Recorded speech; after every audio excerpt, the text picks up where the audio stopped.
আমার কাছে যদি ইলম নিতে হয় ইমামের কাছে আসতে হবে। বাদশা তো আপনাকে বাড়ি যেতে বলেছে সন্তান পড়ানোর জন্য, বাদশা বলতেছে আপনি তার বাড়ি গিয়ে সন্তান পড়ান।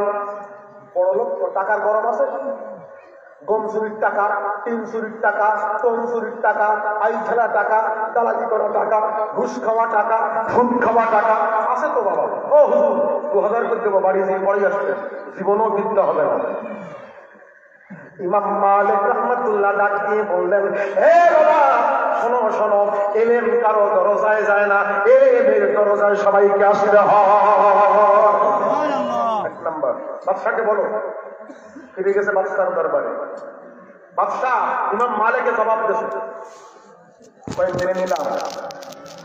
তারপরে আমার সন্তান তার বাড়ি যাবে, পড়াবে তো, যাও শুনিয়ে এসো। আবার গেছে, ঠিক আছে হুজুর, ইমাম মালিক বাদশা হারুন আর রশিদ বলেছে আপনি কি তার সন্তান পড়াবেন, আপনার বাড়ি আসবে। 2 নম্বর শর্ত একটা আছে। হুজুর আগে একটা শর্ত বললেন আসতে হবে, তার একটা শর্ত আছে। কি শর্ত? বাদশার পোলাপান তো গরম গরম বা ভাই আমার চিনিস কেন, আমি গমসোর চেয়ারম্যানের পোলা, পাতা পাই না, ভাব থাকবে না।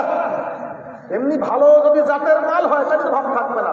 আর গমসোর, টিনসোর, টনসোর, তেরানের মানসোর, বিরাট ফাঁকিবাজ নাটকবার, এর সন্তান যদি হয় শুধু বলবে কি চিনিস। শিক্ষক ক্লাসে বসে নিয়েছে, মাতব্বরে পোলা ঢুকতেছে, হাসি কেন, ও দেরি হয়ে গেছে, দেরি হয়ে গেছে, থাক চুপ করেন আপনি। কথা কন, আপনি ক্লাস নেন স্যার, আপনি কি করেন ক্লাস নেন। ইমাম মালিক রাহমাতুল্লাহ আলাইহি তিনি কি বললেন? বললেন শোনো বাবা, বাদশার সন্তান আমি পড়াতে পারি, শর্ত হলো যেখানে জায়গা হবে সেখানে বসবে, কারো পিঠির উপর দিয়ে এসে বসবে না। কথা বুঝতে পারতেছেন? একটা একটা কথা খুঁজতে গেলি অন্তত 3 মাস করে কেতাব খুঁজে দিবে, তারা খুঁজে পাবেন আপনারা, অত সহজ মনে করেন। ইমাম মালিক বলতেছে মাতব্বরের পোলা যদি আমার কাছে পড়তে চায়, যেখানে জায়গা পাবে সেখানে বসবে, পা দিয়ে টাঙ্গাইয়ে কারোর উপর দিয়ে সামনে এসে বসতে পারবে না। বাদশা হারুন আর রশিদ বললেন, হ্যাঁ এই হুজুরের কাছে পড়ালি আমার সন্তান মানুষ হবে, ঠিক আছে মেনে নিলাম। সুবহানাল্লাহ। ইমাম আহমদ বিন হাম্বল রাহমাতুল্লাহ আলাইহি বলেন, শিক্ষকের সামনে 4 জানু হয়ে আসন দিয়ে বসবে না। 1 নাম্বার, আপনারা বুড়ো মানুষ আপনার কথা বলতেছেন, মসজিদে যখন বসবেন আধা ঘন্টা তখন, আমি তো আইসি হঠাৎ করে এখন অনেকক্ষণ বসতে হচ্ছে, এখন আপনার ডিস্টার্ব করার দরকার যে ভাই থাকে। 2 নম্বর হলো ইমাম মালিক রাহমাতুল্লাহ ইমাম আহমদ বিন হাম্বল রাহমাতুল্লাহ আলাইহি তিনি ডাকিয়ে বললেন, যখন ছাত্র শিক্ষকের সামনে এই থাকবে, শিক্ষকের সামনে থাকুক আর পিছনে থাকুক, চেষ্টা করবে যেন।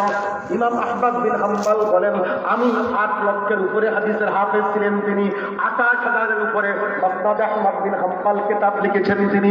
ইমাম আহমদ বিন হাম্বল রাহমাতুল্লাহ আলাইহি বলেন, আমি আমার জীবনে কোনদিন আমার মাস্টার শিক্ষকের নাম ধরে ডাকি নাই।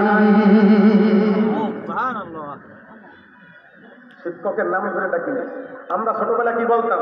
Head sir, second sir, third sir, fourth sir. এখন বলে কি আজমাইন হুজুর, এখন বলে কি আবাক্কার হুজুর, এখন কয় কি আব্দুল মাজেদ হুজুর। প্রধান ওর মামাই কি ভাই, কথা বলেননি? ইমাম আহমদ বিন হাম্বল, কথাগুলো মনে রাখবেন, পছন্দ হয় নিয়ে না নিয়েন বাবা, কত কথা তো বাদ দিলেন, আমারটাও বাদ দিলেন, নেওয়ার দরকার নেই। আমিও তো কোন হাদিস কম জানি বাবা, যা জানি তাই বলতেছি, কথাগুলো চেষ্টা করবেন। আল্লাহ পাক রব্বুল আলামিন, আমি শুরু করেছিলাম সূরা তাওবার একটা তাফসীর নিয়ে, আমি শুরু করেছিলাম ওয়ামান ইয়াতাওয়াক্কাল আলাল্লাহ ফাহুয়া হাসবুহু, ওইগুলা হলো ফল। কোরআন হাদিসের হলো কি ফল। ফল লাগাতে যেয়ে দেখলাম ঘেরা সব ভাঙা। ঘেরা কি ওই দেখেন, চারটি ড্রাইভিং হয়ে যায়, ওই 3টে মাদ্রাসায় পড়ে আর একটা মানে স্কুলে পড়ে, দেখেন এটা মাহাবীর। তার মানে কি ঘেরা নেই, চোখে আঙুলটা দেখাচ্ছি প্র্যাকটিক্যাল। কি নেই? ঘেরা ভাঙা। পিছনে তাকাই আসলাম, অন্তত 50টা মেয়ে বাজারের মধ্যে, মুসলমানের মেয়ে বাজারের মধ্যে করতেছে। আমি কি আর অবাই এটা বলতে পারতেছি? আর এটা আমি বলতে পারা হতো না, বাড়ি গেলাম। আমি যে দেখতেছি তাই তো বলবো। উপজেলা মসজিদে বসবাস করি, কি জানেন? যারা ঘুষ খান জোর করে পিছনের ব্যাগে যান, উপজেলা মসজিদে করেছি, ইয়া বলে না, অনেক আগের থেকে করি। যারা আমার মুসল্লি তারা জানে, সব কামদম করে কাম যায় কেন? বিভিন্ন চেয়ারম্যান মেম্বাররা কিন্তু নমিনেশন পেপার জমা দিত, এখন না, এখান থেকে কয়েক বছর আগে। কি ওয়াজ করেছি জানেন? মাথা খারাপ হয়ে যায়। শোনেন, আপনারা কি পরিমাণ গম চুরি করবেন এই সময় ঠিক নিয়ে সব টাকাই করে জমা দিই, কারণ নমিনেশন পেপার তো জমা দেবে। আর আমি তো শুক্রবার করি সেদিনকে, মানে সব হাজির হয়ে গেছে ওই জায়গায়। কি কারণে শুক্রবারে জমা দেওয়ার ডেট ছিল আমি জানি না, মানে ডেট ঘুরেই যাচ্ছে না, কি কারণে একটা ডেট ছিল তো জমা দিতে গেছে। আর আমি বলতেছি কি পরিমাণ গম চুরি করবাই ভোটের সময় ঠিক নিয়ে সব টাকাই করি কি ফেরা করতেছে। আর কারণ কি? কারণ বলবো? হ্যাঁ না, কথা বলেন বলেন। না, প্রাইমারি আছে, ওটা পরে বলতে। আগে প্রাইমারি হাই স্কুল আর ছেলেপিলি করা ঠিক করে নেই, আগে ছাত্র করা ঠিক করে নেই। আপনারাও ছাত্র, আপনারাও কি ছাত্র? ঠিক হলে দুনিয়া ঠিক। কারণ আপনারাও শিক্ষক কারে বলে? শিক্ষক কারে বলে শোনেন। ইমাম হযরতে আলী রাদিয়াল্লাহু তাআলা তিনি ডাক দিয়ে বলেন, শিক্ষক কারা বলে? আনা আব্দুম মান আল্লামানি হারফান ওয়াহিদা। যেই মানুষের কাছ থেকে আপনি একটা অক্ষর শিখবেন, একটা শব্দ শিখবেন, একটা বাক্য শিখবেন, একটা হরফ শিখবেন, তিনি আপনার শিক্ষক হয়ে যাবেন। কথা ভালো করে বুঝবেন। আব্বা সোজাই ভাই, এখানে মোবাইল ছেড়ে নিয়ে জাগান। আব্বা তোর দিক তাকাইলে আমার তোর মার কথা মনে করতিস, এই জন্য আমার কারো দিক তাকাইলে তোর মার কথা মনে না পড়ে, তোর পায়ে ধরতে চাই জন্য। এই ছেলেটা এত বেয়াদব, খালি নিশ্চয়ই ওর মা বেয়াদব। কথা ভালো করে বুঝবেন। এই সাধারণ চিন্তা মনে করবা না, বহু কোরআন হাদিস রিসার্চের ফসল বলতেছি আপনার কাছে। শিক্ষক কারে বলে? যার কাছ থেকে একটা অক্ষর শিখবেন, যার কাছ থেকে একটা হাদিস শিখবেন, যার কাছ থেকে একটা শব্দ শিখবেন, যার কাছ থেকে কোনো কিছুই শিখবেন, তিনি আপনার চিরজীবনের জন্য শিক্ষক হয়ে যাবেন। সে তার সাথে আপনি কেমন আচরণ করবেন, সে ইমাম হতে পারে, সে ফরকানিয়া পড়ানো লোক হতে পারে, সে আলিফ কথা পড়ানো হতে পারে, সে আপনার প্রাইমারি টিচার হতে পারে, হাই স্কুলের ধর্মীয় শিক্ষক হতে পারে, মাদ্রাসার শিক্ষক হতে পারে, হাফেজ সাহেব হতে পারে, মসজিদের ইমাম হতে পারে, আলেম ওলামা হতে পারে, হাক্কানি পীর মাশায়েখ হতে পারে।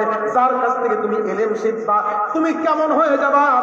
ইমাম হযরতে সাইয়্যিদনা আলী রাদিয়াল্লাহু তাআলা আনহু বললেন, ওয়া ইনশাআ বাআ ওয়া ইনশাআ আতাতা ওয়া ইনশাআ ইস্তারাকা।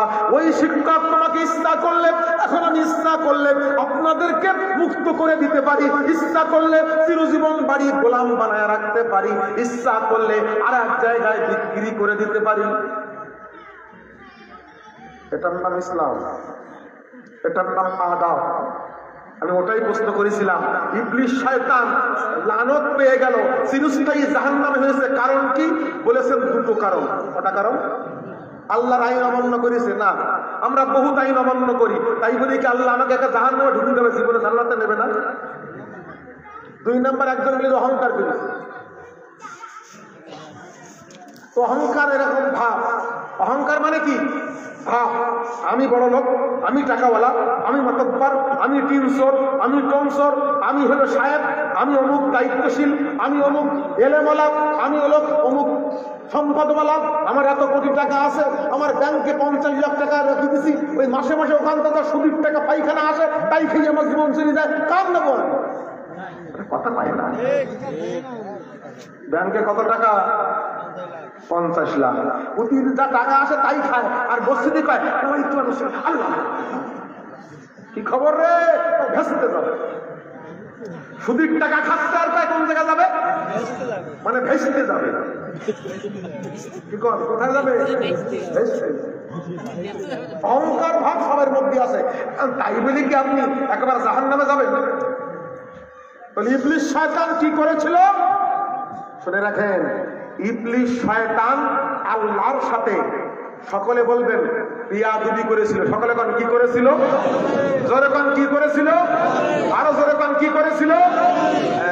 অজটা মনে রাখবেন, গোটা দুনিয়া যে অজের উপরে দাঁড়িয়ে রয়েছে।